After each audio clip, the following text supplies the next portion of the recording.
आपण पाहत आहात नाशिक खबर न्यूज, जनतेचे हक्काचे व्यासपीठ। किरकोळ वादातून भीषण शेवट, 3 मुलांसह वडिलांची कालव्यात उडी, दोघांचा मृत्यू, एक बेपत्ता। नाशिक जिल्ह्यातील निफाड तालुक्यातील रानवड येथे अत्यंत हृदयद्रावक घटना घडली आहे। किरकोळ घरगुती वादातून एका वडिलांनी आपल्या 3 चिमुकल्यांसह कालव्यात उडी घेतल्यानं संपूर्ण परिसर हादरला आहे। दीपक पोपट पवार यांनी रविवारी मुलांना केस कापायला घेऊन जातो असं सांगून घर सोडलं, मात्र काही तासातच निफाड हद्दीतील पालखेड डाव्या कालव्यात 2 लहान मुलांचे मृतदेह आढळल्यानं खळबळ उडाली।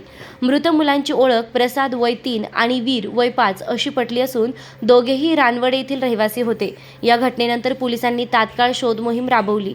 दरम्यान वडील दीपक पवार यांचा मृतदेह आढळून आला आहे, मात्र तिसरा मुलगा अविनाश अद्याप बेपत्ता असून त्याचा शोध सुरू आहे।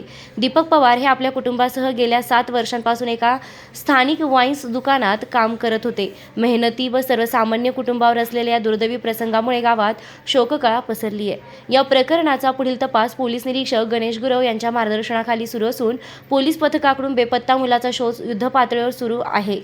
या घटनेमुळे रानवड गावासह संपूर्ण निफाड तालुका हळहळ व्यक्त करत असून अशा टोकाच्या निर्णयांमागील मानसिक ताणतणावाचा मुद्दा पुन्हा एकदा समोर आलाय।